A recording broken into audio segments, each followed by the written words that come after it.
सब स्वयं सेवकां नूं प्यार भरी नमस्कार। ज्ञान श्रृंखला दे विच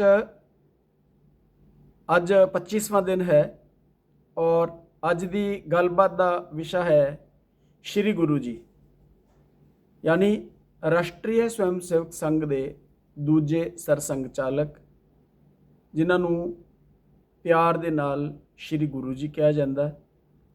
और बचपन दे विच उन्हां दे माता पिता उन्होंने प्यार दे नाल मधु भी आखते सन। इस ज्ञान श्रृंखला चलाउण वाले सब वीरां दा सब तो पहला मैं धन्नवाद करना चाहुंदा कि जिन्हां ने इस गल नूं चरितार्थ करके दिखाया है कि बाबाणियां कहानियां पुत सपुत करेण। पिछले 24 एपीसोड जिहड़े इन्हां ने तुहानूं दिखाए ने, असीं सब ने देखे सुने ही होणगे। उन्हां सब दा साडे ते साडे बच्चों ते जां जिन्हां ने भी सुनिया उन्हां ते जरूर अच्छा असर पिया होएगा कि साडे देश दे कौन कौन ऐसे महान लोग होए ने जिन्हां ने देश वास्ते, धर्म वास्ते, समाज वास्ते काम कीता है। तो ऐसे सब महापुरख, गुरु साहिबान, देश भगत और होर समाजिक कार्यकर्तावां दी जीवनियां ये तुहाडे सब दे सामने लैके आए ने इस ज्ञान श्रृंखला दे तहत। तो मैं इस ज्ञान श्रृंखला नूं चलाउण वाले सब कार्यकर्तावां दा धन्नवादी हाँ। तो अज आपां विचार करांगे श्री गुरु जी दे बारे च, जो कि राष्ट्रीय स्वयं सेवक संघ दे दूसरे सरसंघ चालक होए ने। आप बचपन तो ही बहुत कुशागर बुद्धि दे बालक सन। मात्र 6 साल की उम्र दे विच ही आप अपने माता पिता की गोद दे विच बैठ के, जिस वेले माता पिता संध्या करते सन तो उस वेले उन्होंने गोद विच बैठ के भी संध्या करते सन। और मात्र सुनन दे नाल ही श्री राम रक्षा स्तोत्र जिहड़ा है उन्होंने मूँह जवानी याद कर लिया सी। अपने माता पिता की ये 9वीं संतान सन, जिन्हां विचों 7 संतानां जिहड़ियां वो बहुत छेती दुनिया तो चलियां गईयां सन। लेकिन एक वड्डा वीर अमृत, उसने भी 8वीं 9वीं तक साथ निभाया, लेकिन लंबा समा वो भी साथ नहीं दे सकिया। तो 7वीं क्लास की घटना है कि जिस वेले स्कूल के अंदर अंग्रेजी के विषय के उपर एक भाषण प्रतियोगिता रखी गई सी और इस मधु के वड्डे भाई अमृत ने उत्थे भाषण देना सी।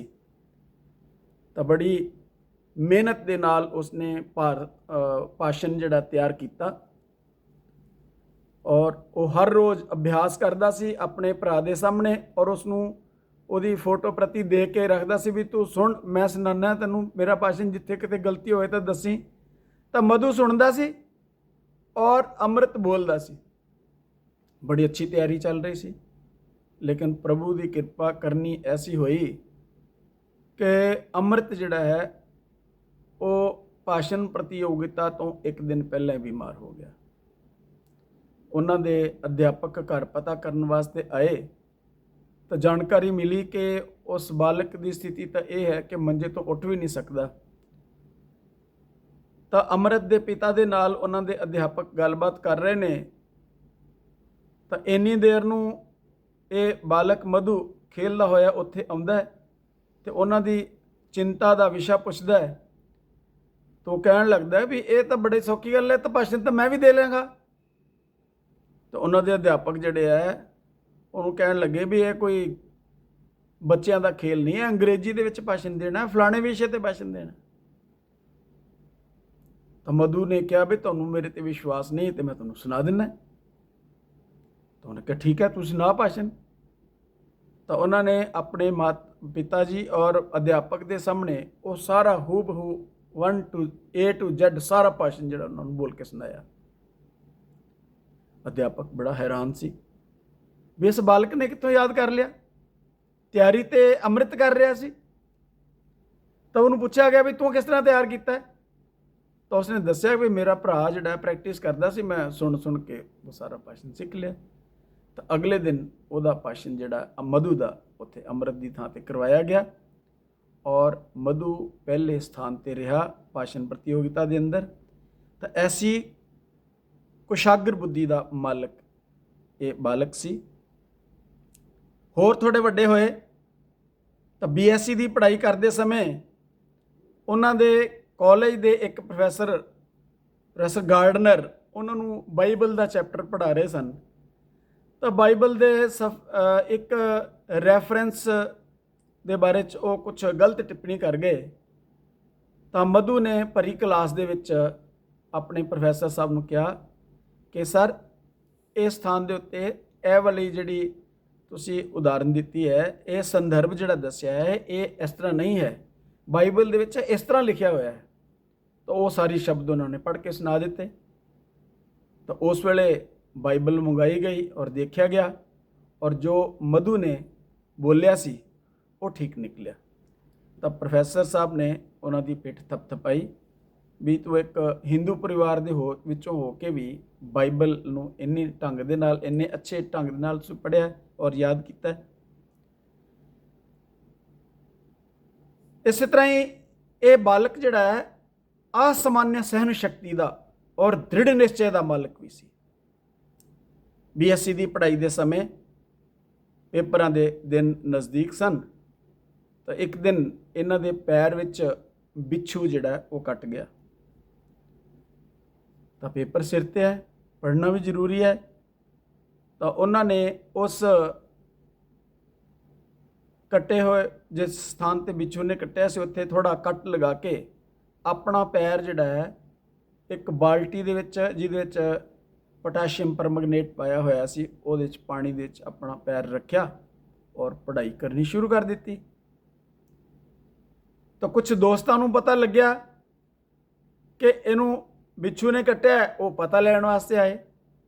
ਲੇਕਿਨ ਜਿਸ ਤਰ੍ਹਾਂ ਹੀ ਪਤਾ ਲੈਣ ਵਾਸਤੇ ਆਏ ਤਾਂ ਆ ਕੇ ਦੇਖਿਆ ਕਿ ਇਹ ਬਾਲਕ ਤਾਂ ਪੜ੍ਹਾਈ ਕਰ ਰਿਹਾ, ਮਜ਼ੇ ਦੇ ਨਾਲ ਬੈਠਾ ਹੈ। ਤਾਂ ਉਹਨੂੰ ਪੁੱਛਿਆ ਗਿਆ ਵੀ ਤੈਨੂੰ ਬਿੱਛੂ ਨੇ ਕੱਟਿਆ ਹੈ ਤੇ ਤੂੰ ਪੜ੍ਹਾਈ ਕਰੀ ਜਾਂਦਾ। ਤਾਂ ਕਹਿਣ ਲੱਗੇ ਬਈ ਬਿੱਛੂ ਨੇ ਮੇਰੇ ਪੈਰ ਵਿੱਚ ਕੱਟਿਆ ਹੈ, ਸਿਰ ਵਿੱਚ ਥੋੜੀ ਕੱਟਿਆ, ਪੜ੍ਹਾਈ ਤਾਂ ਦਿਮਾਗ ਨਾਲ ਕਰਨੀ ਹੈ।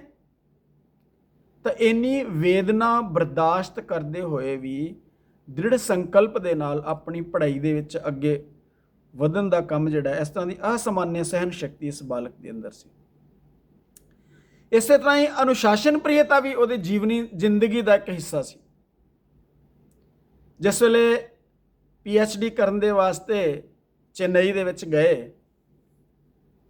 ਤਾਂ ਇੱਕ ਵਾਰ ਮਤਸਿਆਲੇ ਦੇ ਦਰਸ਼ਨ ਕਰਨ ਦੇ ਵਾਸਤੇ ਆਮ ਲੋਕਾਂ ਨੂੰ ਬੁਲਾਇਆ ਗਿਆ ਔਰ ਉਸ ਮਤਸਿਆਲੇ ਦੇ ਦਰਸ਼ਨ ਦੇ ਫੀਸ ਵੀ ਰੱਖੀ ਗਈ ਸੀ, ਸ਼ੁਲਕ ਰੱਖਿਆ ਗਿਆ ਸੀ।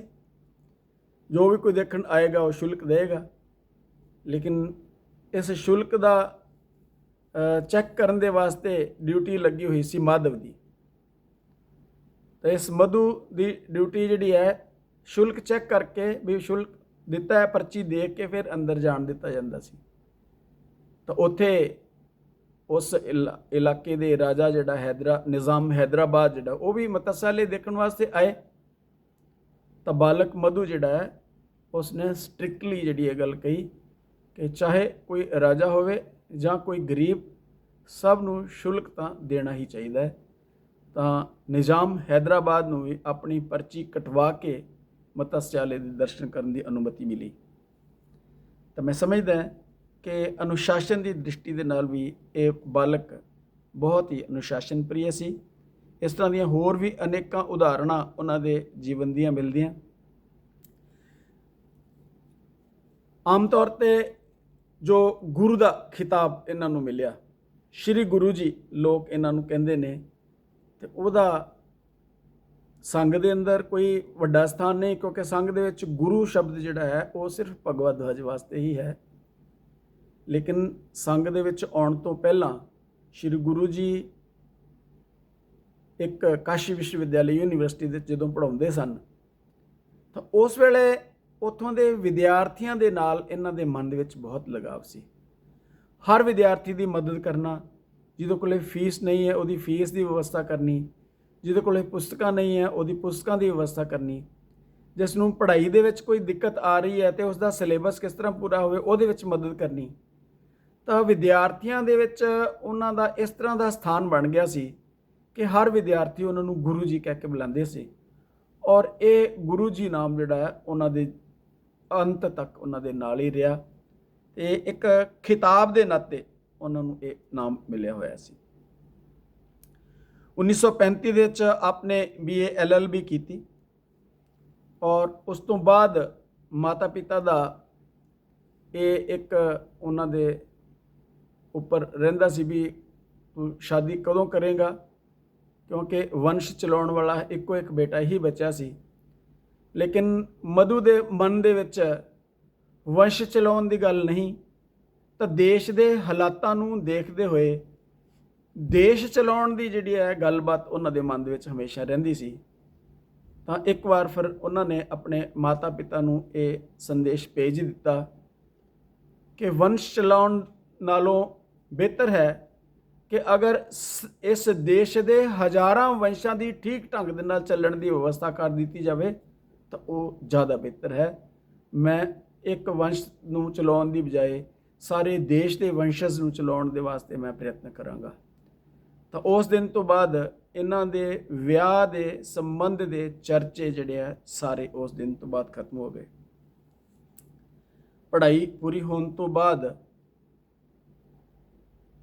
ਮਾਧਵ ਦਾ ਮਨ ਦੋ ਚਿੱਤੀ ਦੇ ਵਿੱਚ ਹੀ ਰਹਿੰਦਾ ਸੀ, ਵਿਅਕਤੀਗਤ ਅਧਿਆਤਮਵਾਦ ਜਾਂ ਦੇਸ਼ ਦੀਆਂ ਪਰਿਸਥਿਤੀਆਂ ਨੂੰ ਦੇਖ ਕੇ ਦੇਸ਼ ਦੇ ਵਾਸਤੇ ਕੰਮ ਕਰਨਾ।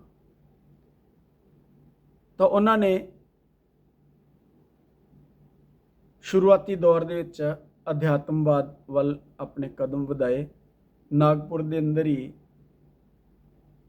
ਉਹਨਾਂ ਦੇ ਇੱਕ ਦੋਸਤ ਬਣੇ ਸਨ, स्वामी अमिताभ जी महाराज। उन्होंने दे नाल उन्हों दा उठना बैठना शुरू होया और हौली हौली एक कड़ी जिहड़ी है रामकृष्ण मिशन, रामकृष्ण आश्रम सारगाछी तक कलकत्ते तक के पहुंची। तो गुरु जी एक दिन अपने इस स्वामी जी नाल, स्वामी मेहताब जी महाराज जी दे नाल सारगाछी दे विच गए। हालांकि अपने माता पिता जी ਨੂੰ ਦੱਸੇ ਬਗੈਰ ਹੀ ਉਹ ਚਲੇ ਗਏ ਸਨ। ਤਾਂ ਉਹਨਾਂ ਨੂੰ ਬੜੀ ਚਿੰਤਾ ਹੋਈ।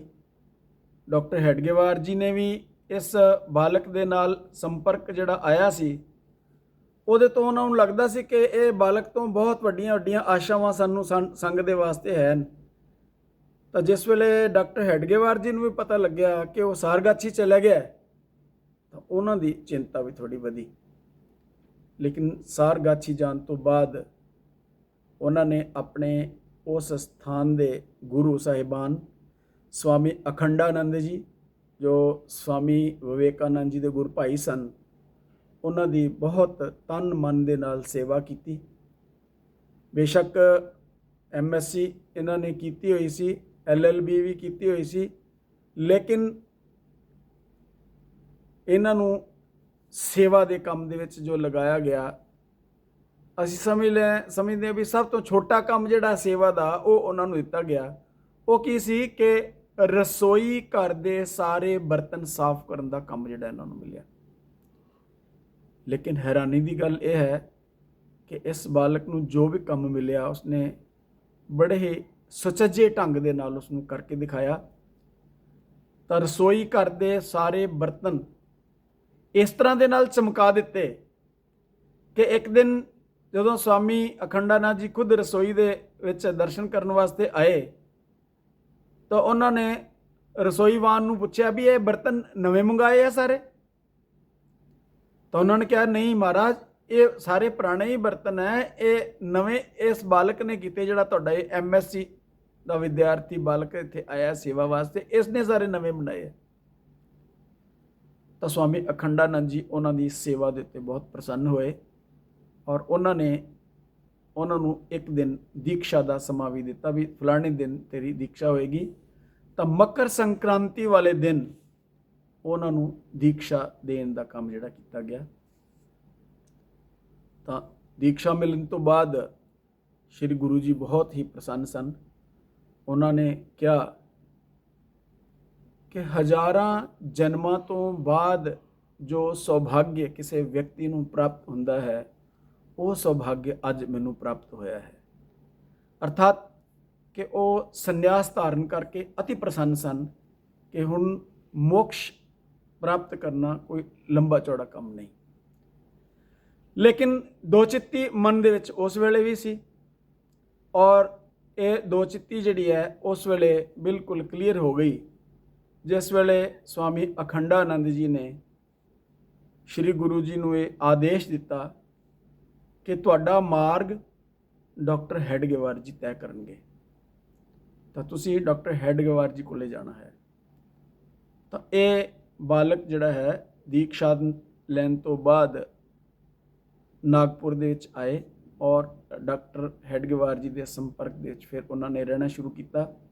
1938 ਦੇ ਅੰਦਰ ਉਹਨਾਂ ਨੂੰ ਰਾਸ਼ਟਰੀ ਸਮਸੇ ਸੰਘ ਦੇ ਵਿੱਚ ਜੋ ਸੰਘ ਸਿੱਖਿਆ ਵਰਗ ਲੱਗਦੇ ਨੇ, ਉਹਦੇ ਅਕੋਲਾ ਦੇ ਵਿੱਚ ਲੱਗਣ ਵਾਲੇ ਸੰਘ ਸਿੱਖਿਆ ਵਰਗ ਦੇ ਆਪ ਵਰਗਾਧਿਕਾਰੀ ਬਣੇ, ਔਰ ਵਰਗਾ ਅਧਿਕਾਰੀ ਤੋਂ ਬਾਅਦ ਹੀ ਆਪ ਜੀ ਦੀ ਨਿਯੁਕਤੀ ਇਸ ਸੰਘ ਦੇ ਸਰ ਕਾਰਿਆਵਾਹ ਦੇ ਨਾਤੇ ਆਪ ਜੀ ਦੀ ਨਿਯੁਕਤੀ ਹੋਈ। 1939 ਦੇ ਅੰਦਰ ਸਿੰਧੀ ਦੇ ਅੰਦਰ ਇੱਕ ਬਹੁਤ ਵੱਡੀ ਬੈਠਕ ਜਿਹੜੀ ਹੋਈ, ਉਹਦੇ ਅੰਦਰ ਰਾਸ਼ਟਰੀ ਸਮਸਿਕ ਸੰਘ ਦੇ ਚੁਣਿੰਦਾ 10 ਲੋਕ ਜਿਹੜੇ ਹੈ ਉਹ 10 ਦਿਨ ਉਹਨਾਂ ਨੇ ਲਗਾਤਾਰ ਉੱਥੇ ਬੈਠਕ ਕੀਤੀ, ਔਰ ਉਹਦੇ ਵਿੱਚ ਰਾਸ਼ਟਰੀ ਸਮਸਿਕ ਸੰਘ ਦੀ ਕਾਰਜਵਿਧੀ, ਕਾਰਜ ਪ੍ਰਣਾਲੀ, ਇਹਨਾਂ ਆਗਿਆਵਾਂ, ਪ੍ਰਾਰਥਨਾ ਇਤਿਆਦਿ ਸਭ ਵਿਸ਼ਿਆਂ ਦੇ ਉੱਪਰ ਗਹਿਨ ਚਰਚਾ ਹੋਈ, ਔਰ ਗਹਿਨ ਚਰਚਾ ਕਰਨ ਤੋਂ ਬਾਅਦ ਜੋ ਕੁਝ ਤੈਅ ਹੋਇਆ ਉਹ ਸਭ ਦੇ ਸਾਹਮਣੇ ਆਇਆ। ਤਾਂ ਉਸ ਸਮੇਂ 10 ਦਿਨ ਲਗਾਤਾਰ ਪਰਮ ਪੂਜਨੀय ਡਾਕਟਰ ਹੈਡਗੇਵਾਰ ਜੀ ਦੇ ਨਾਲ ਉਹਨਾਂ ਦਾ ਜੋ ਰਹਿਣਾ ਹੋਇਆ, ਤਾਂ ਉਸ ਸਮੇਂ ਡਾਕਟਰ ਹੈਡਗੇਵਾਰ ਜੀ ਨੇ ਤੈਅ ਕੀਤਾ ਆਪਣੇ ਮਨ ਦੇ ਅੰਦਰ ਕਿ ਆਉਣ ਵਾਲੇ ਸਰਸੰਘ ਚਾਲਕ ਜੋ ਹੈ ਇਹ ਸ਼੍ਰੀ ਗੁਰੂ ਜੀ ਹੋ ਸਕਦੇ ਨੇ। ਇਹਨਾਂ ਦੀ ਕੁਸ਼ਾਗਰ ਬੁੱਧੀ ਨੂੰ ਦੇਖ ਕੇ, ਔਰ ਫਿਰ ਅਗਰ ਇਹਨਾਂ ਦੀ ਬੁੱਧੀ ਦੇ ਮੁਤਾਬਕ ਕੋਈ ਗੱਲ ਤੈਅ ਨਹੀਂ ਵੀ ਹੋਈ ਤਾਂ ਉਸ ਨੂੰ ਵੀ ਝੱਟ ਸਵੀਕਾਰ ਕਰ ਲੈਣਾ। ਇਹ ਇੱਕ ਗੱਲ ਜਿਹੜੀ ਹੈ ਡਾਕਟਰ ਹੈਡਗੇਵਾਰ ਜੀ ਨੂੰ ਬਹੁਤ ਅੱਛੀ ਲੱਗੀ ਕਿ ਸਾਰਿਆਂ ਦੀ ਸਹਿਮਤੀ ਦੇ ਨਾਲ ਇਹ ਚੱਲਣ ਵਾਲਾ ਬਾਲਕ ਹੈ, ਇਸ ਲਈ ਇਸ ਨੂੰ ਇਹ ਦਾਇਿਤਵ ਅਗਰ ਦਿੱਤਾ ਜਾਏਗਾ ਤੇ ਇਹ ਸਾਰੇ ਸੰਗਠਨ ਨੂੰ ਬਹੁਤ ਵਧੀਆ ਢੰਗ ਦੇ ਨਾਲ ਚਲਾ ਸਕੇਗਾ।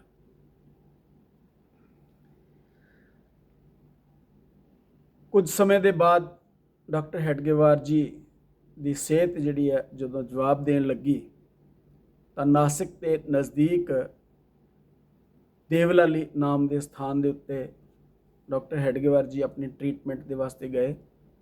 ਤਾਂ ਉਸ ਸਮੇਂ ਸ਼੍ਰੀ ਗੁਰੂ ਜੀ ਦਿਨ ਰਾਤ ਡਾਕਟਰ ਸਾਹਿਬ ਦੇ ਨਾਲ ਰਹੇ, ਔਰ ਉਹਨਾਂ ਦੀ ਸੇਵਾ, ਦੇਖ ਰੇਖ ਸਾਰੀ ਜਿਹੜੀ ਹੈ ਉਹਨਾਂ ਦੇ ਹੱਥ ਵਿੱਚ ਸੀ।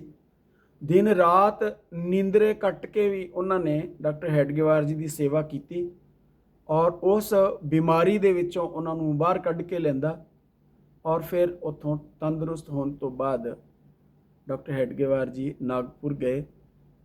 ਲੇਕਿਨ ਇਹ ਤੰਦਰੁਸਤੀ ਜ਼ਿਆਦਾ ਦੇਰ ਨਹੀਂ ਚੱਲੀ। 1940 ਦੇ ਅੰਦਰ ਫਿਰ ਤੋਂ ਉਹਨਾਂ ਨੂੰ ਇਸ ਬਿਮਾਰੀ ਨੇ ਪਕੜਿਆ। ਤਾਂ ਉਸ ਵੇਲੇ ਡਾਕਟਰ ਹੈਡਗੇਵਾਰ ਜੀ ਨੇ ਸੰਘ ਸਿੱਖਿਆ ਵਰਗ ਦੇ ਅੰਦਰ ਆਪਣਾ ਅੰਤਿਮ ਭਾਸ਼ਣ ਜੋ ਦਿੱਤਾ, 3 ਗੱਲਾਂ ਜਿਹੜੀਆਂ ਵਿਸ਼ੇਸ਼ ਉਸ ਵੇਲੇ ਉਹਨਾਂ ਨੇ ਕਹੀਆਂ। ਪਹਿਲੀ ਗੱਲ ਕਿ ਅੱਜ ਇਸ ਸੰਘ ਸਿੱਖਿਆ ਵਰਗ ਤ੍ਰਿਤੀय ਵਰਸ਼ 1940 ਦੇ ਅੰਦਰ ਮੈਂ ਇੱਕ ਹਿੰਦੂ ਰਾਸ਼ਟਰ ਦਾ ਛੋਟਾ ਜਿਹਾ ਉਦਾਹਰਣ ਆਪਣੀਆਂ ਅੱਖਾਂ ਦੇ ਸਾਹਮਣੇ ਦੇਖ ਰਿਹਾ, ਜਿਸ ਵੇਲੇ ਕਿ ਭਾਰਤ ਦੇ ਹਰ ਸੂਬੇ ਦੇ ਵਿੱਚੋਂ ਸੰਘ ਸਿੱਖਿਆ ਵਰਗ ਕਰਨ ਦੇ ਵਾਸਤੇ ਲੋਕ ਨਾਗਪੁਰ ਪਹੁੰਚੇ। ਦੂਸਰੀ ਗੱਲ ਉਹਨਾਂ ਨੇ ਕਹੀ, ਆਪਣੇ ਸਵੈਮ ਸੇਵਕਾਂ ਨੂੰ ਆਹਵਾਨ ਕਰਦੇ ਹੋਏ ਕਿ ਅੱਜ ਅਸੀਂ ਸਭ ਇਹ ਸੰਕਲਪ ਕਰੀਏ ਕਿ ਰਾਸ਼ਟਰੀ ਸਵੈਮ ਸੇਵਕ ਸੰਘ ਦਾ ਕੰਮ ਮੇਰੇ ਜੀਵਨ ਦਾ ਪ੍ਰਮੁੱਖ ਕੰਮ ਹੋਏਗਾ, ਬਾਕੀ ਸਭ ਕੰਮ ਦੂਜੇ ਨੰਬਰ ਤੇ ਹੋਣਗੇ। ਔਰ ਤੀਸਰੀ ਗੱਲ ਜਿਹੜੀ ਉਹਨਾਂ ਨੇ ਕਹੀ ਕਿ ਅੱਜ ਅਸੀਂ ਸਭ ਇਹ ਸੰਕਲਪ ਕਰੀਏ ਕਿ ਮੇਰੇ ਜੀਵਨ ਦੇ ਵਿੱਚ ਕਦੇ ਉਹ ਦਿਨ ਨਹੀਂ ਆਉਣਾ ਚਾਹੀਦਾ ਜਿਸ ਦਿਨ ਮੈਨੂੰ ਇਹ ਕਹਿਣਾ ਪਵੇ ਕਿ ਅੱਜ ਤੋਂ 5 ਸਾਲ ਪਹਿਲਾਂ ਮੈਂ ਵੀ ਸੰਘ ਦਾ ਸਵੈਮ ਸੇਵਕ ਸੀ। ਅਰਥਾਤ ਸਾਰੀ ਜ਼ਿੰਦਗੀ ਤਾ ਉਮਰ ਮੈਂ ਰਾਸ਼ਟਰੀ ਸਵੈਮ ਸੇਵਕ ਸੰਘ ਦਾ ਘਟਕ ਬਣਿਆ ਰਵਾਂਗਾ, ਇਹ ਸੰਕਲਪ ਸਾਰੇ ਲੈ ਕੇ ਜਾਣ। ਐਸੀ ਭਾਵਨਾ ਦੇ ਨਾਲ ਡਾਕਟਰ ਹੈਡਗੇਵਾਰ ਜੀ ਦਾ ਅੰਤਿਮ ਭਾਸ਼ਣ ਹੋਇਆ ਔਰ ਫਿਰ ਉਸ ਤੋਂ ਬਾਅਦ ਆਪਣੇ ਅੰਤਿਮ ਦਿਨਾਂ ਦੇ ਦੌਰਾਨ ਉਹ ਆਪਣੇ ਕੁਝ ਪ੍ਰਮੁੱਖ ਕਾਰਜਕਰਤਾਵਾਂ ਦੇ ਨਾਲ ਮਿਲ ਕੇ ਅਗਲੇ ਸਰਸੰਘ ਚਾਲਕ ਦੇ ਨਾਤੇ ਸ਼੍ਰੀ ਗੁਰੂ ਜੀ ਦਾ ਨਾਮ ਤੈਅ ਕੀਤਾ ਜਾਵੇ, ਇਹ ਸੰਦੇਸ਼ ਛੱਡ ਕੇ ਉਹ ਦੁਨੀਆ ਤੋਂ ਅਲਵਿਦਾ ਹੋਏ। ਤਾਂ ਅਗਲੇ ਦਿਨ ਦਾਹ ਸੰਸਕਾਰ ਤੋਂ ਬਾਅਦ ਕੁਝ ਸਮੇਂ ਵਾਸਤੇ ਡਾਕਟਰ ਹੈਡਗੇਵਾਰ ਜੀ ਦਾ ਪਾਰਥਿਵ ਸਰੀਰ ਜਿਹੜਾ ਹੈ ਉਹ ਦੁਨੀਆ ਦੇ ਦਰਸ਼ਨਾਂ ਦੇ ਵਾਸਤੇ ਰੱਖਿਆ ਗਿਆ, ਸਵੈਮ ਸੇਵਕਾਂ ਦੇ ਦਰਸ਼ਨਾਂ ਵਾਸਤੇ ਰੱਖਿਆ ਗਿਆ। ਤਾਂ ਇਹ ਸਾਰੀ ਵਿਧੀ ਵਿਧਾਨ ਪੂਰਨ ਹੋਣ ਤੋਂ ਬਾਅਦ ਉੱਥੋਂ ਦੇ ਨਗਰ ਸੰਘ ਚਾਲਕ ਨੇ ਸ਼੍ਰੀ ਗੁਰੂ ਜੀ ਨੂੰ ਉਸ ਡਾਕਟਰ ਹੈਡਗੇਵਾਰ ਜੀ ਦੇ ਸੰਦੇਸ਼ ਤੋਂ ਔਰ ਆਮ ਪਬਲਿਕ ਦੇ ਵਿੱਚ ਜਿਹੜਾ ਹੈ ਇੱਕ ਸੰਦੇਸ਼ ਦਿੱਤਾ ਕਿ ਡਾਕਟਰ ਹੈਡਗੇਵਾਰ ਜੀ ਦੀ ਅੰਤਿਮ ਇੱਛਾ ਦੇ ਅਨੁਸਾਰ ਸ਼੍ਰੀ ਗੁਰੂ ਜੀ ਹੁਣ ਆਪਣੇ ਅਗਲੇ ਸਰਸੰਘ ਚਾਲਕ ਰਹਿਣਗੇ। ਤਾਂ ਬੜੇ ਪ੍ਰਕਾਰ ਦੀਆਂ ਗੱਲਾਂ ਜਿਹੜੀਆਂ ਉੱਠਣੀਆਂ ਸ਼ੁਰੂ ਹੋਈਆਂ ਵੀ ਇਹ 1925 ਤੋਂ ਜਿਹੜੇ ਲੱਗੇ ਹੋਏ ਲੋਕ ਡਾਕਟਰ ਹੈਡਗੇਵਾਰ ਜੀ ਦੇ ਨਾਲ ਸਨ, ਉਹਨਾਂ ਚੋਂ ਕਿਸੇ ਨੂੰ ਸੰਘ ਚਾਲਕ ਕਿਉਂ ਨਹੀਂ ਬਣਾਇਆ ਗਿਆ, ਇਹਨਾਂ ਨੂੰ ਕਿਉਂ ਬਣਾਇਆ ਗਿਆ, ਆਦਿ ਕਈ ਤਰ੍ਹਾਂ ਦੀਆਂ ਗੱਲਾਂ ਜਿਹੜੀਆਂ ਉੱਠਣ ਲੱਗੀਆਂ। ਲੇਕਿਨ ਸ਼੍ਰੀ ਗੁਰੂ ਜੀ ਦੇ ਪਹਿਲੇ ਹੀ ਉਦਬੋਧਨ ਨੇ ਇਹ ਗੱਲ ਸਿੱਧ ਕਰ ਦਿੱਤੀ ਕਿ ਉਹ ਸਾਰੀਆਂ ਗੱਲਾਂ ਜਿਹੜੀਆਂ ਉਹ ਆਪਣੇ ਆਪ ਹੀ ਦਰਕਿਨਾਰ ਹੋ ਗਈਆਂ। ਉਹਨਾਂ ਨੇ ਪਹਿਲੇ ਭਾਸ਼ਣ ਦੇ ਅੰਦਰ ਹੀ ਕਿਹਾ ਕਿ ਪਰਮ ਪੂਜਨੀਏ ਡਾਕਟਰ ਹੈਡਗੇਵਾਰ ਜੀ ਦੇ ਅੰਦਰ ਮਾਤਾ ਦੀ ਮਮਤਾ, ਪਿਤਾ ਦਾ ਦਾਇਤਵ ਔਰ ਇੱਕ ਗੁਰੂ ਦਾ ਨਿਰਦੇਸ਼, ਇਹਨਾਂ ਤਿੰਨਾਂ ਚੀਜ਼ਾਂ ਦਾ ਸਮਨਵੈ ਮੈਂ ਦੇਖਦਾ।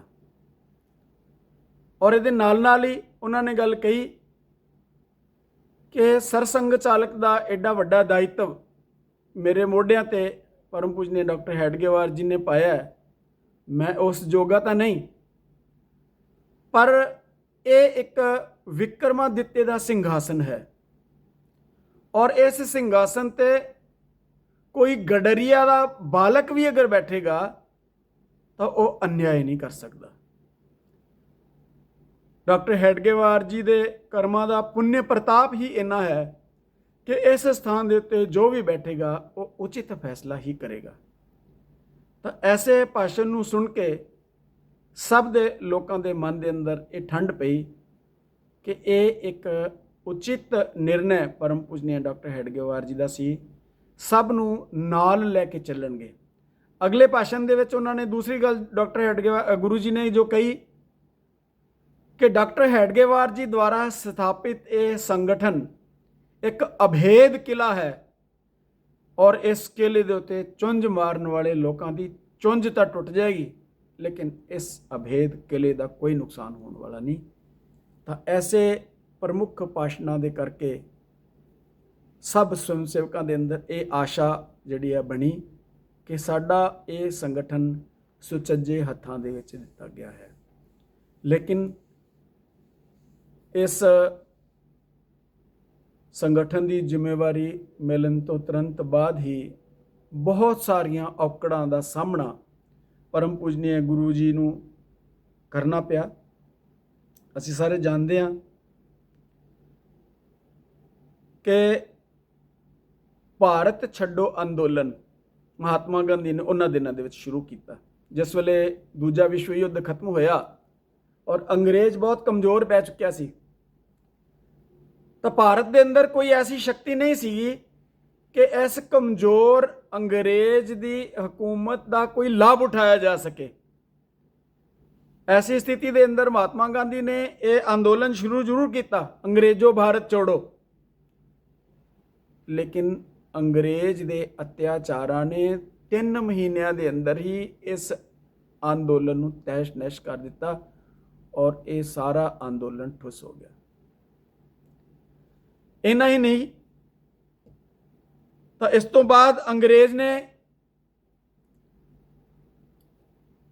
ਮੁਸਲਮਾਨਾਂ ਨੂੰ ਉਂਗਲ ਦੇਣ ਦਾ ਕੰਮ ਜਿਹੜਾ ਸ਼ੁਰੂ ਕੀਤਾ, ਤਾਂ ਜਿਨ੍ਹਾਂ ਨੇ ਉਹਨਾਂ ਦੀ ਚੁੱਕ ਦੇ ਵਿੱਚ ਆ ਕੇ ਡਾਇਰੈਕਟ ਐਕਸ਼ਨ ਦਾ ਜਿਹੜਾ ਆਹਵਾਨ ਮੁਸਲਮਾਨਾਂ ਵਾਸਤੇ ਕੀਤਾ ਕਿ ਸਿੱਧੀ ਕਾਰਵਾਈ ਦੇ ਨਾਲ ਅਸੀਂ ਪਾਕਿਸਤਾਨ ਲਵਾਂਗੇ, ਔਰ ਉਸ ਸਿੱਧੀ ਕਾਰਵਾਈ ਤੋਂ ਪਹਿਲਾਂ ਹੀ ਪਰਮ ਪੂਜਨੀय ਡਾਕਟਰ ਸ਼੍ਰੀ ਗੁਰੂ ਜੀ ਨੇ ਐਸੀ ਤਿਆਰੀ ਕਰ ਲਈ ਹੋਈ ਸੀ ਕਿ ਐਸੀ ਸੰਭਾਵਨਾ ਹੋ ਸਕਦੀ ਹੈ ਕਿ ਮੁਸਲਿਮ ਦੰਗੇ ਹੋਣ, ਤਾਂ ਉਹਦੀ ਉਚਿਤ ਵਿਵਸਥਾ ਪਰਮ ਪੂਜਨੀय ਸ਼੍ਰੀ ਗੁਰੂ ਜੀ ਨੇ ਕਰ ਲਈ ਸੀ। ਔਰ ਇਸ ਜਿਨ੍ਹਾਂ ਦੇ ਡਾਇਰੈਕਟ ਐਕਸ਼ਨ ਦਾ ਜਵਾਬ ਜਿਹੜਾ ਹੈ ਉਹ 3 ਦਿਨਾਂ ਦੇ ਅੰਦਰ ਹੀ ਜਿਨ੍ਹਾਂ ਨੂੰ ਪਤਾ ਲੱਗ ਗਿਆ, ਔਰ ਉਹਨੂੰ ਆਪਣਾ ਇਹ ਡਾਇਰੈਕਟ ਐਕਸ਼ਨ ਦਾ ਜੋ ਆਹਵਾਨ ਸੀ ਤੁਰੰਤ ਵਾਪਸ ਲੈਣਾ। ਕੋ ਜਿੱਥੇ ਜਿੱਥੇ ਮੁਸਲਮਾਨਾਂ ਨੇ ਦੰਗੇ ਕਰਨ ਦੀ ਕੋਸ਼ਿਸ਼ ਕੀਤੀ, ਉੱਥੋਂ ਸੰਘ ਦੇ ਸੰਗਠਿਤ ਸਵੈਮ ਸੇਵਕਾਂ ਨੇ ਮਿਲ ਕੇ ਐਸੀ ਮਾਰ ਜਿਹੜੀ ਉਹਨਾਂ ਨੂੰ ਚੜਾਈ ਕਿ ਉਹਨਾਂ ਨੂੰ ਪਤਾ ਲੱਗ ਗਿਆ ਕਿ ਅਸੀਂ ਇਹਦੇ ਵਿੱਚ ਸਫਲ ਨਹੀਂ ਹੋ ਸਕਾਂਗੇ, ਤਾਂ ਉਹਨਾਂ ਨੂੰ ਆਪਣਾ ਇਹ ਆਹਵਾਨ ਵਾਪਸ ਲੈਣਾ ਪਿਆ। ਲੇਕਿਨ ਇਹ ਕੰਮ ਇੱਥੇ ਹੀ ਖਤਮ ਨਹੀਂ ਹੋਇਆ, ਤਾਂ 1947 ਦੇ ਅੰਦਰ ਭਾਰਤ ਦੇ ਵਿਭਾਜਨ ਦੀਆਂ ਗੱਲਾਂ ਵੀ ਸ਼ੁਰੂ ਹੋ ਗਈਆਂ। ਦੇਸ਼ ਦੇ ਅੰਦਰ ਜੋ ਅੰਗਰੇਜ਼ਾਂ ਦਾ ਵਿਰੋਧ ਇੰਨੀ ਤੀਬਰਤਾ ਦੇ ਨਾਲ ਵੱਧ ਰਿਹਾ ਸੀ, ਔਰ ਸੰਘ ਦਾ ਕੰਮ ਵੀ ਬੜੀ ਗਤੀ ਦੇ ਨਾਲ ਵਧਣਾ ਸ਼ੁਰੂ ਹੋ ਗਿਆ ਸੀ। ਅੰਗਰੇਜ਼ ਨੂੰ ਲੱਗਿਆ ਕਿ ਇੱਥੋਂ ਛੇਤੀ ਚਲੇ ਜਾਣਾ ਹੀ ਠੀਕ ਰਹੇਗਾ। ਉਹਨਾਂ ਨੇ ਜਲਦਬਾਜ਼ੀ ਦੇ ਅੰਦਰ 15 ਅਗਸਤ 1947 ਨੂੰ ਦੇਸ਼ ਦਾ ਵਿਭਾਜਨ ਕੀਤਾ। ਅਸੀਂ ਸਾਰੇ ਜਾਣਦੇ ਹਾਂ ਉਹਨਾਂ ਦਿਨਾਂ ਦੇ ਵਿੱਚ ਸੰਘ ਸਿੱਖਿਆ ਵਰਗੇ ਸਥਾਨ ਤੇ ਲੱਗੇ ਹੋਏ ਸਨ। ਤਾਂ ਜਿਸ ਵੇਲੇ ਗੁਰੂ ਜੀ ਨੂੰ ਇਸ ਗੱਲ ਦਾ ਪਤਾ ਲੱਗਾ ਤਾਂ ਉਹਨਾਂ ਨੇ ਤੁਰੰਤ ਆਦੇਸ਼ ਦੇ ਕੇ ਸਭ ਸੰਘ ਸਿੱਖਿਆ ਵਰਗਾਂ ਨੂੰ ਤੁਰੰਤ ਬੰਦ ਕਰਕੇ ਐਸੇ ਸਭ ਵੀਰਾਂ ਦਾ ਸਹਿਯੋਗ ਕਰਨ ਦੇ ਵਾਸਤੇ ਉਹਨਾਂ ਇਲਾਕਿਆਂ ਦੇ ਅੰਦਰ ਭੇਜਿਆ ਜਿਹੜੇ ਪਾਕਿਸਤਾਨ ਦੇ ਵਿੱਚ ਚਲੇ ਗਏ ਸਨ, ਤਾਂ ਕਿ ਉੱਥੋਂ ਹਿੰਦੂ ਸਮਾਜ ਨੂੰ ਬਿਨਾਂ ਕਿਸੇ ਨੁਕਸਾਨ ਦੇ ਵਾਪਸ ਭਾਰਤ ਵਿੱਚ ਲਿਆਂਦਾ ਜਾ ਸਕੇ। ਔਰ ਇਹ ਸਖਤ ਨਿਰਦੇਸ਼ ਸਵੈਮ ਸੇਵਕਾਂ ਨੂੰ ਕੀਤੇ ਗਏ ਕਿ ਜਦ ਤੱਕ ਇੱਕ ਵੀ ਹਿੰਦੂ ਪਾਕਿਸਤਾਨ ਦੇ ਅੰਦਰ ਹੈ ਤਦ ਤੱਕ ਤੁਸੀਂ ਉੱਥੇ ਰਹਿਣਾ ਹੈ, ਉਹਨਾਂ ਸਾਰਿਆਂ ਨੂੰ ਹਿੰਦੁਸਤਾਨ ਦੇ ਵਿੱਚ ਲੈ ਕੇ ਆਉਣ ਤੋਂ ਬਾਅਦ ਹੀ ਤੁਸੀਂ ਵਾਪਸ ਆਉਣਾ ਹੈ। ਔਰ ਸਵੈਮ ਸੇਵਕਾਂ ਨੇ ਆਪਣੀ ਜਾਨ ਤੇ ਖੇਲ ਕੇ ਆਪਣੇ ਇਸ ਕੰਮ ਨੂੰ ਨਿਭਾਇਆ। ਔਰ ਅਸੀਂ ਸਾਰੇ ਜਾਣਦੇ ਹਾਂ ਕਿ ਸਿਰਫ ਇੰਨਾ ਨੁਕਸਾਨ ਤੇ ਫਿਰ ਵੀ ਹੋਇਆ। ਦੋਨਾਂ ਪਾਸਿਆਂ ਤੋਂ ਲਗਭਗ 10 ਲੱਖ ਲੋਕ ਜਿਹੜੇ ਆ ਉਸ ਵੇਲੇ ਮਾਰੇ ਗਏ, ਔਰ ਬਹੁਤ ਸਾਰਾ ਮਾਲੀ ਨੁਕਸਾਨ ਵੀ ਹੋਇਆ। ਲੇਕਿਨ ਫਿਰ ਵੀ ਜਿੰਨਾ ਨੁਕਸਾਨ ਹੋ ਸਕਦਾ ਸੀ ਉਸ ਨੂੰ ਬਹੁਤ ਮਿਨੀਮਾਈਜ਼ ਕਰਨ ਦਾ ਕੰਮ ਜਿਹੜਾ ਸੰਘ ਦੇ ਸਵੈਮ ਸੇਵਕਾਂ ਨੇ ਕੀਤਾ। ਔਰ ਇੰਨਾ ਹੀ ਨਹੀਂ ਤਾਂ ਉਧਰੋਂ ਉਜੜ ਕੇ ਆਏ ਹੋਏ ਲੋਕਾਂ ਨੂੰ, ਹਿੰਦੂਆਂ ਨੂੰ ਇਸ ਦੇਸ਼ ਦੇ ਅੰਦਰ ਵਸਾਉਣ ਦਾ ਕੰਮ, ਉਹਨਾਂ ਦੇ ਭੋਜਨ ਦੀ ਵਿਵਸਥਾ, ਉਹਨਾਂ ਦੇ ਰਹਿਣ ਦੀ ਵਿਵਸਥਾ ਇਤਿਆਦਿ ਦੇ ਵਿੱਚ ਵੀ ਸਰਕਾਰ ਦਾ ਭਰਪੂਰ ਸਹਿਯੋਗ ਜਿਹੜਾ ਸੰਘ ਦੇ ਸਵੈਮ ਸੇਵਕਾਂ ਨੇ ਕੀਤਾ।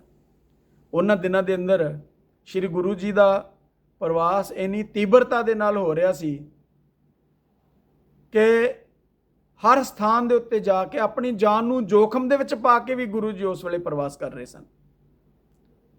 ਇੱਕ ਘਟਨਾ ਦਾ ਮੈਨੂੰ ਥੋੜਾ ਜ਼ਿਕਰ ਧਿਆਨ 'ਚ ਆਉਂਦਾ ਹੈ ਕਿ ਜਿਸ ਵੇਲੇ ਉਹਨਾਂ ਨੇ ਅੰਮ੍ਰਿਤਸਰ ਤੋਂ ਲੁਧਿਆਣੇ ਆਪਣੇ ਸਵੈਮ ਸੇਵਕਾਂ ਨੂੰ ਸੰਬੋਧਨ ਕਰਨ ਦੇ ਵਾਸਤੇ ਆਉਣਾ ਸੀ, ਤਾਂ ਬਹੁਤ ਭਿਅੰਕਰ ਬਾਰਿਸ਼ ਜਿਹੜੀ ਹੈ ਹੋ ਰਹੀ ਸੀ। ਤਾਂ ਉਸ ਬਾਰਿਸ਼ ਦੇ ਵਿੱਚ ਹੀ ਉਹ ਚੱਲ ਪਏ, ਲੇਕਿਨ ਟ੍ਰੇਨ ਜਿਹੜੀ ਹੈ ਉਹ ਜਲੰਧਰ ਆ ਕੇ ਰੁਕ ਗਈ ਵੀ ਅੱਗੇ ਰਸਤਾ ਜਿਹੜਾ ਹੈ ਉਹ ਠੀਕ ਨਹੀਂ ਹੈ। ਤਾਂ ਸਭ ਟ੍ਰੇਨਾਂ ਉੱਥੇ ਆ ਕੇ ਬੰਦ, ਤਾਂ ਟ੍ਰੇਨਾਂ ਸਭ ਰੁਕ ਗਈਆਂ, ਬੰਦ ਹੋ ਗਈਆਂ। ਤੇ ਲੇਕਿਨ ਗੁਰੂ ਜੀ ਦੇ ਮਨ ਵਿੱਚ ਸੀ ਵੀ ਅਸੀਂ ਤੇ ਪਹੁੰਚਣਾ ਹੈ ਲੁਧਿਆਣਾ। ਤਾਂ ਉਹਨਾਂ ਨੂੰ ਜਾਣਕਾਰੀ ਮਿਲੀ ਕਿ ਇੱਕ ਠੇਲਾ ਜਿਹੜਾ ਹੁੰਦਾ ਹੈ 4 ਪਹੀਆਂ ਵਾਲਾ, ਜਿਹੜਾ ਲਾਈਨ ਵਗੈਰਾ ਚੈੱਕ ਕਰਨ ਵਾਸਤੇ ਜਾਂਦਾ ਹੈ, ਉਹ ਜਿਹੜਾ ਹੈ ਜਲੰਧਰ ਤੋਂ ਲੁਧਿਆਣੇ ਦੇ ਵਾਸਤੇ ਚੱਲ ਰਿਹਾ ਸੀ। ਤਾਂ ਗੁਰੂ ਜੀ ਉਹਦੇ ਤੇ ਹੀ ਆਪਣੇ 1-2 ਸਾਥੀਆਂ ਦੇ ਨਾਲ ਬੈਠ ਕੇ ਉਸ ਦਿਸ਼ਾ ਦੇ ਵਿੱਚ ਅੱਗੇ ਵਧਣ ਲੱਗੇ। लेकिन जिस तरह ही ठेला जिहड़ा है वो चहेड़ू पुल के लागे पहुंचा तो उत्थे उन्होंने एक भयंकर सीन देखा कि चहेड़ू के पुल के थल्ले दी जिहड़ियां पुलिया सारी रुड़ गई सी, सिर्फ पटरी ही लटक रही सी, सिर्फ लाइन जिहड़ी लोहे का भाग सीगा उही बचा होया सी, बाकी थल्लों सारा पुल जिहड़ा रुड़ चुकिया सी। ते ठेले वालियां ने भी अगे जाण तो इनकार कर दिता। तो ऐसी स्थिति दे विच की कीता जाए, तो सड़क मार्ग का द्वारा तो चुनाव करने की कोशिश की गई, लेकिन लोगों ने दसिया कि सड़क तो इस तो भी पहला रुड़ चुकी है। तो फिर गुरु जी उत्थों उस पटरी की सहायता के उत्ते ही वो उस झेड़ू के पुल नूं पार कर गए। एक एक कदम लाइन के उपर रखते रखते रखते रखते झेड़ू का पुल उन्होंने पार किया और उन्होंने मगर मगर ही माधवराव मूले जिहड़े उस वाले इधर प्रचारक सन वो भी उन्होंने मगर मगर ही वो पार किया। और उस तो बाद फगवाड़ा तक वो पैदल आए। फगवाड़े आके उन्होंने जानकारी मिली कि एक इंजन जिहड़ा है वो अगे अंबाला साइड उसने जाना सी, तो उस इंजन दे विच सवार होके वो लुधियाना तक पहुँचे। तो यानी अपनी जान नूं जोखम दे विच पा के भी स्वयं सेवकां नूं आह्वान करने दे वास्ते, स्वयं सेवकां नूं सही दिशा देने दे वास्ते गुरु जी ने प्रयास किया। इस तरह ही जिस वेले देश विभाजन होया तो उस वेले कबायलियां ने कश्मीर के उत्ते हमला कर दिता। पाकिस्तान की सेना ने कबायलियां के भेस दे विच कश्मीर वैली के उत्ते हमला किया और उन्हां दी सेना जिहड़ी है दिनों दिन अगे वधन लगी। इधर कश्मीर जम्मू कश्मीर का राज्य का हले भारत विच विलय नहीं होया सी। तो पटेल नूं बड़ी चिंता हुई, जो गृह मंत्री सन देश के, उन्होंने उसका हल लभण वास्ते गुरु जी नूं उत्थे भेजिया भी तुसीं राजा हरी सिंह नूं दा मन तैयार करो, तुहाडी उन्हां नाल अच्छी मित्रता है कि वो भारत के अंदर विलय करन तां असीं इस कश्मीर वैली नूं इस्लामी हमले तो बचा सकते हैं। तो कहते हैं कि 18 अक्तूबर 1947 नूं श्री गुरु जी जिहड़े है राजा हरी सिंह और उन्हां दी धर्मपत्नी महारानी तारा नूं जाके मिले और 2 दिन उत्थे ही रहे। उन्हां दा मन तैयार किया कि भारत दे नाल ही जम्मू कश्मीर दा जिहड़ा विलय होवे तां ये लाभकारी रहेगा। इस्लामिक राष्ट्र दे विच ये स्थान तो जाएगा ही और इस देश के अंदर जो हिंदू जम्मू कश्मीर दे विच रह रहे हैं इन्हां दा भी बुरा हाल जीवन का इन्हां दा होने वाला है। तो ये सारियां गल्लां विचार करके महाराजा हरी सिंह ने भारत दे नाल विलय किया। तुरंत जिहड़ियां पटेल ने फौजां जिहड़ियां उत्थे भेजियां गृह मंत्री साहब ने और ये फौजां रोज़ रोज़ अगे वधन लगियां। जिहड़ा हिस्सा पाकिस्तानी फौजां ने हथिया लिया सी वो वापस लेना शुरू किया। हले 1/3 भाग कश्मीर का हले बाकी सी कि जदों देश के प्रधानमंत्री ने सीज़ फायर का आदेश जारी कर दिता।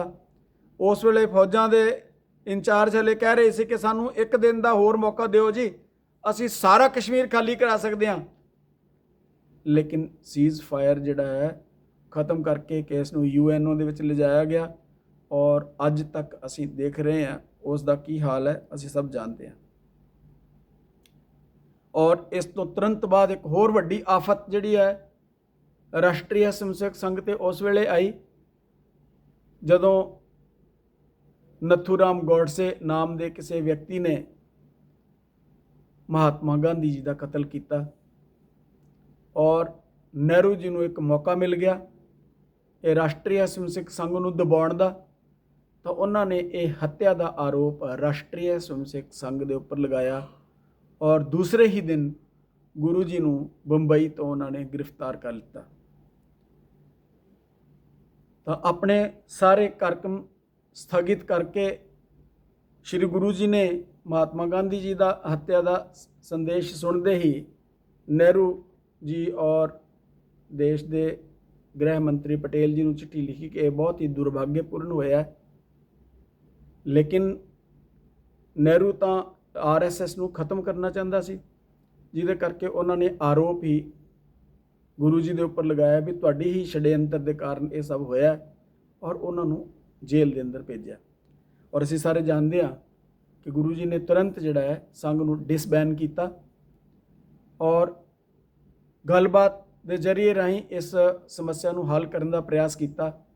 ਪਰ ਜਿਸ ਵੇਲੇ ਅਨਿਆਏ ਵੱਧਦਾ ਹੀ ਗਿਆ ਤਾਂ ਉਸ ਵੇਲੇ ਗੁਰੂ ਜੀ ਨੂੰ ਮਜਬੂਰ ਹੋ ਕੇ ਸੱਤਿਆਗ੍ਰਹਿ ਦੇ ਰਸਤੇ 'ਤੇ ਆਉਣਾ ਪਿਆ।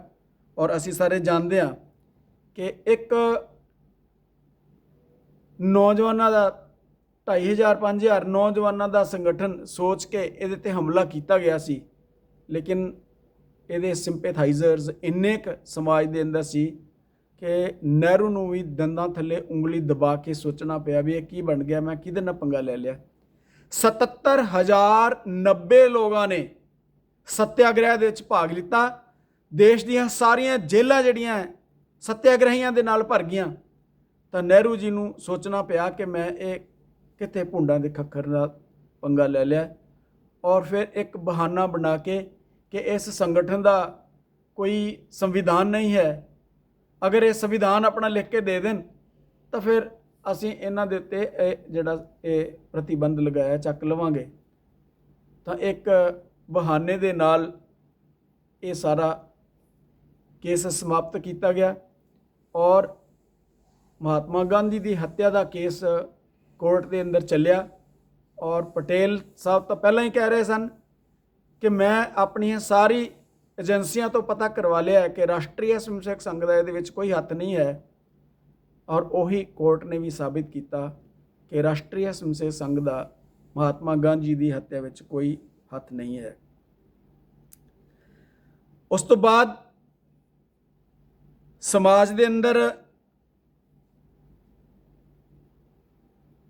ਜਦੋਂ ਇਹ ਸੱਤਿਆਗ੍ਰਹਿ ਤੋਂ ਬਾਅਦ ਇਹ ਸਭ ਸਮਾਪਤ ਹੋਇਆ ਪ੍ਰਤੀਬੰਧ, ਤਾਂ ਗੁਰੂ ਜੀ ਦਾ ਸਾਰੇ ਭਾਰਤ ਦੇ ਅੰਦਰ ਥਾਂ ਥਾਂ ਦੇ ਉੱਤੇ ਨਿੱਘਾ ਸਵਾਗਤ ਹੋਇਆ ਔਰ ਲੱਖਾਂ ਦੇ ਵਿੱਚ ਲੋਕ ਜਿਹੜੇ ਆ ਗੁਰੂ ਜੀ ਦਾ ਭਾਸ਼ਣ ਸੁਣਨ ਦੇ ਵਾਸਤੇ ਮੈਦਾਨ ਦੇ ਵਿੱਚ ਆਉਣ ਲੱਗੇ। ਤਾਂ ਉਸ ਵੇਲੇ BBC ਲੰਦਨ ਨੇ ਵੀ ਇਹ ਗੱਲ ਕਹੀ ਸੀ ਕਿ ਨਹਿਰੂ ਤੋਂ ਬਾਅਦ ਅਗਰ ਹਿੰਦੂ ਜਨਮਾਨਸ ਦਾ ਕੋਈ ਲੀਡਰ ਹੈ ਉਹ ਪਰਮ ਪੂਜਨੀ ਸ਼੍ਰੀ ਗੁਰੂ ਜੀ। ਤਾਂ ਇਹ ਐਡੇ ਵੱਡੇ ਲੀਡਰ ਦੇ ਰੂਪ ਦੇ ਵਿੱਚ ਸ਼੍ਰੀ ਗੁਰੂ ਜੀ ਉਸ ਵੇਲੇ ਉੱਭਰੇ ਔਰ ਸਾਰੇ ਭਾਰਤ ਦੇ ਅੰਦਰ ਸੈਂਕੜੇ ਸਥਾਨਾਂ ਦੇ ਉੱਤੇ ਵੱਡੀਆਂ ਰੈਲੀਆਂ ਨੂੰ ਸੰਬੋਧਨ ਕਰਦੇ ਹੋਏ ਗੁਰੂ ਜੀ ਨੇ ਸਾਰੇ ਸਮਾਜ ਨੂੰ ਇੱਕ ਹੋਣ ਦੀ ਗੱਲ ਕੀਤੀ ਔਰ ਨਾਲ ਇਹ ਸੰਦੇਸ਼ ਦਿੱਤਾ ਕਿ ਅਗਰ ਦੰਦਾਂ ਦੇ ਹੇਠ ਜੀਭ ਆ ਜਾਂਦੀ ਹੈ ਤਾਂ ਅਸੀਂ ਉਹਨਾਂ ਦੰਦਾਂ ਨੂੰ ਬਾਹਰ ਨਹੀਂ ਕੱਢ ਦਿੰਦੇ, ਇਹ ਵੀ ਸਾਡੇ ਹੀ ਸਮਾਜ ਦੇ ਸਾਡੇ ਸਰੀਰ ਦਾ ਅੰਗ ਨੇ, ਸਾਡੇ ਫਿਰ ਵੀ ਇਹ ਕੰਮ ਆਉਣ ਵਾਲੇ ਨੇ। ਇਸ ਲਈ ਜੋ ਕੁਝ ਅਤਿਆਚਾਰ ਸੰਗਠਨ ਦੇ ਉੱਪਰ ਦੇਸ਼ ਦੇ ਲੋਕਾਂ ਨੇ ਕੀਤਾ ਇਹਨੂੰ ਆਪਣੇ ਭੈਣ ਭਰਾ ਹੀ ਸਮਝ ਕੇ ਉਹਨਾਂ ਦੀ ਗਲਤੀ ਸਮਝ ਕੇ ਇਸ ਨੂੰ ਬਖਸ਼ ਦੇਣਾ ਚਾਹੀਦਾ ਹੈ। ਇਸ ਤਰ੍ਹਾਂ ਦੀ ਸਥਿਤੀ ਦੇ ਵਿੱਚ ਇਸ ਤਰ੍ਹਾਂ ਦੇ ਭਾਸ਼ਣ ਜਿਹੜੇ ਆ ਗੁਰੂ ਜੀ ਨੇ ਸਮਾਜ ਦੇ ਸਾਹਮਣੇ ਕੀਤੇ ਤਾਂ ਕਿ ਦੇਸ਼ ਦੇ ਅੰਦਰ ਇੱਕ ਰੂਪਤਾ ਜਿਹੜੀ ਹੈ ਉਹ ਬਣੀ ਰਹਿਣੀ ਚਾਹੀਦੀ ਹੈ। 1962 ਦੇ ਅੰਦਰ ਜੋ ਹਮਲਾ ਚੀਨ ਦਾ ਹੋਇਆ ਔਰ ਉਸ ਹਮਲੇ ਦੇ ਕਾਰਨ ਦੇਸ਼ ਦੀ ਬਹੁਤ ਵੱਡੀ ਹਾਰ ਹੋਈ, ਤਾਂ ਉਸ ਵੇਲੇ ਵੀ ਸ਼੍ਰੀ ਗੁਰੂ ਜੀ ਨੇ ਸਾਰੀਆਂ ਗੱਲਾਂ ਨੂੰ ਦਰਕਿਨਾਰ ਰੱਖਦੇ ਹੋਏ ਸਰਕਾਰ ਦੇ ਸਹਿਯੋਗ ਦੇ ਵਿੱਚ ਸੰਘ ਦੇ ਸਭ ਸਵੈਮ ਸੇਵਕਾਂ ਨੂੰ ਲਗਾਇਆ ਤਾਂ ਕਿ ਸਰਕਾਰ ਇਹ ਮਹਿਸੂਸ ਨਾ ਕਰੇ ਕਿ ਅਸੀਂ ਇਕੱਲੇ ਹਾਂ। ਔਰ ਬੇਸ਼ੱਕ ਉਸ ਯੁੱਧ ਦੇ ਅੰਦਰ ਸਰਕਾਰ ਦੀ ਹਾਰ ਹੋਈ, ਲੇਕਿਨ ਫਿਰ ਵੀ ਨਹਿਰੂ ਜੀ ਦੇ ਮਨ ਦੇ ਵਿੱਚ ਇੱਕ ਗੱਲ ਜ਼ਰੂਰ ਜਿਹੜੀ ਹੈ ਪੱਕੀ ਬੈਠ ਗਈ ਕਿ ਰਾਸ਼ਟਰੀ ਸਵੈਮ ਸੇਵਕ ਸੰਘ ਨਾਮ ਦਾ ਇਹ ਸੰਗਠਨ ਜਿਹੜਾ ਹੈ ਇਹ ਦੇਸ਼ ਵਾਸਤੇ ਬਣਿਆ ਹੈ ਔਰ ਇਸ ਦੇ ਚੰਗੇ ਰੋਲ ਦੇ ਕਰਕੇ ਅੱਜ ਸਾਡੇ ਦੇਸ਼ ਦੇ ਲੋਕਾਂ ਦੇ ਅੰਦਰ ਇੱਕ ਜੋ ਹਾਰ ਦੇ ਬਾਅਦ ਵੀ ਮਨ ਦੇ ਅੰਦਰ ਹੀਣ ਭਾਵਨਾ ਹੁੰਦੀ ਹੈ ਉਹ ਨਹੀਂ ਹੈ। ਤਾਂ ਉਹਦਾ ਇੱਕਮਾਤਰ ਕਾਰਨ ਜਿਹੜਾ ਹੈ ਰਾਸ਼ਟਰੀ ਸਵੈਮ ਸੇਵਕ ਸੰਘ ਹੈ ਔਰ ਇਸ ਦੇ ਵਿੱਚ 2 ਕਦਮ ਹੋਰ ਅੱਗੇ ਵਧਾਉਣ ਦੇ ਵਾਸਤੇ ਗੁਰੂ ਜੀ ਨੇ ਇੱਕ ਨਵਾਂ ਆਹਵਾਨ ਜੋ ਕੀਤਾ ਕਿ ਸਵਾਮੀ ਵਿਵੇਕਾਨੰਦ ਜੀ ਦੇ ਤਪੱਸਿਆ ਸਥਲੀ ਦੇ ਉੱਪਰ ਇੱਕ ਕੇਂਦਰ ਬਣਾਇਆ ਜਾਏ, ਵਿਵੇਕਾਨੰਦ ਸ਼ਿਲਾ ਸਮਾਰਕ ਦੇ ਨਾਮ ਦੇ ਉੱਤੇ ਇੱਕ ਕੇਂਦਰ ਬਣਾਇਆ ਜਾਏ ਔਰ ਇਸ ਕੰਮ ਦੇ ਅੰਦਰ ਸਾਰੇ ਸਮਾਜ ਨੂੰ ਲਗਾਇਆ ਔਰ ਉਸ ਦੇ ਵਾਸਤੇ ਆਪਣੇ ਰਾਸ਼ਟਰੀ ਸਵੈਮ ਸੇਵਕ ਸੰਘ ਦੇ ਸਰਕਾਰਿਆਵਾਂ ਨੂੰ ਮੁਕਤ ਕਰਕੇ ਇਸ ਕੰਮ ਦੇ ਵਿੱਚ ਲਗਾਇਆ ਔਰ ਇਹਦੇ ਕਰਕੇ ਸਾਰੇ ਭਾਰਤ ਦੇ ਅੰਦਰ ਇੱਕ ਨਵਾਂ ਆਹਵਾਨ ਔਰ ਇੱਕ ਨਵਾਂ ਉਤਸ਼ਾਹ ਜਿਹੜਾ ਜਾਗਰਤ ਹੋਇਆ ਕਿ ਇੱਕ ਰੁਪਈਆ ਇਕੱਠਾ ਕਰਕੇ ਹਰ ਘਰ ਦੇ ਵਿੱਚੋਂ ਇੱਕ ਹਿੰਦੂਆਂ ਦਾ ਸਮਾਰਕ ਜਿਹੜਾ ਬਣਾਇਆ ਜਾਏਗਾ, ਸਵਾਮੀ ਵਿਵੇਕਾਨੰਦ ਸ਼ਿਲਾ ਸਮਾਰਕ। ਔਰ ਉਸ ਨਿਰਉਤਸਾਹਿਤ ਵਾਤਾਵਰਨ ਦੇ ਵਿੱਚ ਇੱਕ ਉਤਸ਼ਾਹ ਭਰਨ ਦਾ ਕੰਮ ਸ਼੍ਰੀ ਗੁਰੂ ਜੀ ਨੇ ਉਸ ਵੇਲੇ ਕੀਤਾ ਔਰ 1962 ਦੇ ਅੰਦਰ ਹੀ ਸ਼੍ਰੀ ਗੁਰੂ ਜੀ ਨੇ ਪਰਮ ਪੂਜਨੀय ਡਾਕਟਰ ਹੈਡਗੇਵਾਰ ਜੀ ਦੇ ਸਮ੍ਰਿਤੀ ਚਿੰਨ੍ਹ ਵਾਲੇ ਸਥਾਨ ਦੇ ਉੱਪਰ ਇੱਕ ਸਮਾਰਕ ਸਭ ਸਵੈਮ ਸੇਵਕਾਂ ਦੇ ਸਹਿਯੋਗ ਦੇ ਨਾਲ ਬਣਾਇਆ ਔਰ ਇਸ 1962 ਦੀ ਯੁੱਧ ਦੇ ਦੌਰਾਨ ਜੋ ਰਾਸ਼ਟਰੀ ਸਵੈਮ ਸੇਵਕ ਸੰਘ ਦੇ ਸਵੈਮ ਸੇਵਕਾਂ ਨੇ ਸ਼੍ਰੀ ਗੁਰੂ ਜੀ ਦੇ ਨੇਤਰਤਵ ਥੱਲੇ ਜੋ ਕੰਮ ਕਰਕੇ ਦਿਖਾਇਆ ਸੀ ਉਹਦੇ ਤੋਂ ਖੁਸ਼ ਹੋ ਕੇ 26 ਜਨਵਰੀ ਦੀ ਪਰੇਡ ਦੇ ਅੰਦਰ ਨਹਿਰੂ ਜੀ ਨੇ ਰਾਸ਼ਟਰੀ ਸਵੈਮ ਸੇਵਕ ਸੰਘ ਦੇ ਸਵੈਮ ਸੇਵਕਾਂ ਨੂੰ ਬੁਲਾਇਆ ਔਰ 3000 ਸਵੈਮ ਸੇਵਕ ਜਿਹੜੇ ਹੈ ਪੂਰਨ ਗਣਵੇਸ਼ ਦੇ ਵਿੱਚ ਥੋੜੇ ਹੀ ਸਮੇਂ ਦੇ ਅੰਦਰ ਤਿਆਰ ਹੋ ਕੇ ਉਸ ਪਰੇਡ ਦੇ ਵਿੱਚ ਭਾਗ ਲੈਣ ਵਾਸਤੇ ਉਪਸਥਿਤ ਹੋਏ। ਆਪਣੇ ਇਸ ਹਿੰਦੂ ਸਮਾਜ ਦੇ ਅੰਦਰ ਛੂਆਛੂਤ ਦੀ ਭੇਦ ਭਾਵਨਾ ਜਿਹੜੀ ਹੈ ਸਮਾਪਤ ਹੋਵੇ, ਉਹਦੇ ਵਾਸਤੇ ਗੁਰੂ ਜੀ ਨੇ ਇੱਕ ਬਹੁਤ ਵੱਡਾ ਉਪਰਾਲਾ ਕੀਤਾ। ਉਹਨਾਂ ਨੇ ਦੇਸ਼ ਦੇ ਸਭ ਪੰਥਾਂ ਸੰਪਰਦਾਇਆਂ ਦੇ ਲੋਕ ਔਰ ਆਦਿ ਗੁਰੂ ਸ਼ੰਕਰਾਚਾਰਿਆ ਜੀ ਨੂੰ ਸਭ ਨੂੰ ਪ੍ਰਯਾਗ ਦੇ ਕੁੰਭ ਦੇ ਵਿੱਚ ਬੁਲਾਇਆ, ਇਕੱਠੇ ਕੀਤਾ ਔਰ ਇਹ ਛੂਆਛੂਤ ਦੀ ਭੇਦ ਭਾਵਨਾ ਸਮਾਪਤ ਹੋ ਸਕੇ ਉਹਦੇ ਵਾਸਤੇ ਆਦਿ ਗੁਰੂ ਸ਼ੰਕਰਾਚਾਰਿਆ ਜੀ ਨੂੰ ਆਹਵਾਨ ਕੀਤਾ ਕਿ ਉਹ ਇਸ ਦੇ ਬਾਰੇ 'ਚ ਗੱਲਬਾਤ ਕਰਨ। ਤਾਂ ਉਹ ਇੱਕ ਸ਼੍ਰੀ ਗੁਰੂ ਜੀ ਦਾ ਸੁਪਨਾ ਇਸ ਪ੍ਰਯਾਗ ਦੇ ਕੁੰਭ ਦੇ ਵਿੱਚ ਪੂਰਨ ਹੋਇਆ, ਜਿਸ ਵੇਲੇ ਆਦਿ ਗੁਰੂ ਸ਼ੰਕਰਾਚਾਰਿਆ ਉਸ ਸਮੇਂ ਦੇ ਸ਼ੰਕਰਾਚਾਰਿਆ ਜੀ ਨੇ ਹਿੰਦਵਾਹ ਸਹੋਦਰਾ ਸਰਵੇ ਨਾ ਹਿੰਦੂ ਪਚਿਤੋ ਭਵੇਤ ਮਮ ਦੀਕਸ਼ਾ ਹਿੰਦੂ ਰਕਸ਼ਾ ਮਮ ਮੰਤਰ ਸਮਾਨਤਾ ਦਾ ਸੰਦੇਸ਼ ਦੇ ਕੇ ਇਹ ਗੱਲ ਕੀ ਕਿ ਹਿੰਦੂ ਕਦੇ ਜੋ ਹੈ ਪਤਿਤ ਨਹੀਂ ਹੁੰਦਾ, ਹਿੰਦੂ ਜਿਹੜਾ ਹੈ ਉਹ ਹਮੇਸ਼ਾ ਹਿੰਦੂ ਹੀ ਰਹਿੰਦਾ ਹੈ ਔਰ ਮੇਰੀ ਦੀਕਸ਼ਾ ਜੋ ਹੈ ਹਿੰਦੂਆਂ ਦੀ ਰਕਸ਼ਾ ਔਰ ਸਮਾਨਤਾ ਦਾ ਭਾਵ ਪੈਦਾ ਕਰਨ ਦੀ ਹੈ। ਤਾਂ ਐਸਾ ਇੱਕ ਸੰਦੇਸ਼ ਜਿਹੜਾ ਹੈ ਉਹ ਸ਼੍ਰੀ ਗੁਰੂ ਜੀ ਦੇ ਉਪਰਾਲੇ ਦੇ ਨਾਲ ਸਾਰੇ ਦੇਸ਼ ਦੇ ਅੰਦਰ ਗਿਆ ਕਿ ਹਿੰਦੂਆਂ ਦੇ ਵਿੱਚ ਕੋਈ ਵੀ ਪਤਿਤ ਨਹੀਂ, ਕੋਈ ਛੋਟਾ ਨਹੀਂ, ਕੋਈ ਵੱਡਾ ਨਹੀਂ ਹੈ, ਸਭ ਜਾਤ ਬਰਾਦਰੀ ਦੇ ਲੋਕ ਇੱਕ ਹਨ। ਗਊ ਰਕਸ਼ਾ ਦੇ ਵਾਸਤੇ ਇੱਕ ਬਹੁਤ ਵੱਡਾ ਅੰਦੋਲਨ ਸ਼੍ਰੀ ਗੁਰੂ ਜੀ ਨੇ ਚਲਾਇਆ ਔਰ ਸਾਰੇ ਭਾਰਤ ਦੇ ਅੰਦਰ 2.25 ਕਰੋੜ ਲੋਕਾਂ ਤੋਂ ਹਸਤਾਖਰ ਕਰਵਾ ਕੇ ਉਸ ਸਮੇਂ ਦੇ ਰਾਸ਼ਟਰਪਤੀ ਡਾਕਟਰ ਰਜਿੰਦਰ ਪ੍ਰਸਾਦ ਜੀ ਦੇ ਸਾਹਮਣੇ ਜਿਹੜੇ ਪ੍ਰਸਤੁਤ ਕੀਤੇ। 22 ਬੈਲ ਗਾੜੀਆਂ ਦੇ ਵਿੱਚ ਭਰ ਕੇ ਉਹ ਹਸਤਾਖਰ ਅਭਿਆਨ ਜਿਹੜਾ ਹੈ ਉੱਥੋਂ ਤੱਕ ਪਹੁੰਚਾਇਆ ਗਿਆ। ਇਹ ਆਪਣੇ ਆਪ ਦੇ ਵਿੱਚ ਇੱਕ ਬਹੁਤ ਵੱਡਾ ਕੀਰਤੀਮਾਨ ਸੀ। ਪੰਜਾਬ ਦੀ ਸਮੱਸਿਆ ਜਿਸ ਵੇਲੇ ਆਈ ਸਾਹਮਣੇ ਤਾਂ ਉਸ ਵੇਲੇ ਵੀ ਸ਼੍ਰੀ ਗੁਰੂ ਜੀ ਨੇ ਇੱਕ ਗੱਲ ਜਿਹੜੀ ਹੈ ਵਿਸ਼ੇਸ਼ ਤੌਰ ਤੇ ਕਹੀ ਸੀ ਕਿ ਪੰਜਾਬੀ ਸੂਬੇ ਦੀ ਗੱਲ ਜਦੋਂ ਆਉਂਦੀ ਹੈ ਤਾਂ ਪੰਜਾਬ ਦੇ ਸਭ ਹਿੰਦੂਆਂ ਨੂੰ ਆਪਣੀ ਮਾਤ ਭਾਸ਼ਾ ਪੰਜਾਬੀ ਹੀ ਲਿਖਾਉਣੀ ਚਾਹੀਦੀ ਹੈ। ਇਹਦੇ ਨਾਲ ਪੰਜਾਬ ਦੇ ਸਭ ਲੋਕ ਜਿਹੜੇ ਹੈ ਇਕੱਠੇ ਰਹਿ ਸਕਦੇ ਨੇ ਔਰ ਇਹੀ ਇੱਕ ਮਾਰਗ ਹੈ ਸਭ ਦੇ ਇਕੱਠੇ ਰਹਿਣ ਦਾ। ਤਾਂ ਸੁਭਾਵਿਕ ਤੌਰ ਤੇ ਜਿਹੜੇ ਲੋਕ ਬੋਲਦੇ ਹੀ ਪੰਜਾਬੀ ਨੇ ਤੇ ਉਹਨਾਂ ਨੂੰ ਆਪਣੀ ਮਾਤ ਭਾਸ਼ਾ ਪੰਜਾਬੀ ਹੀ ਲਿਖਾਉਣੀ ਚਾਹੀਦੀ ਹੈ। ਤਾਂ ਭਾਸ਼ਾਵਾਂ ਦੇ ਪ੍ਰਤੀ ਸ਼੍ਰੀ ਗੁਰੂ ਜੀ ਦਾ ਵਿਚਾਰ ਜਿਹੜਾ ਬੜਾ ਕਲੀਅਰ ਸੀ ਕਿ ਦੇਸ਼ ਦੀਆਂ ਸਭ ਭਾਸ਼ਾਵਾਂ ਜਿੰਨੀਆਂ ਵੀ ਭਾਰਤੀ ਭਾਸ਼ਾਵਾਂ ਨੇ ਇਹ ਸਾਰੀਆਂ ਹੀ ਰਾਸ਼ਟਰੀ ਭਾਸ਼ਾਵਾਂ ਨੇ ਔਰ ਇਹ ਹਿੰਦੀ ਜੋ ਹੈ ਇਹ ਇੱਕ ਸਾਡੀ ਸੰਪਰਕ ਭਾਸ਼ਾ ਹੈ ਜਿਹੜੀ ਸਾਨੂੰ ਇੱਕ ਦੂਸਰੇ ਦੇ ਨਾਲ ਜੋੜਦੀ ਹੈ।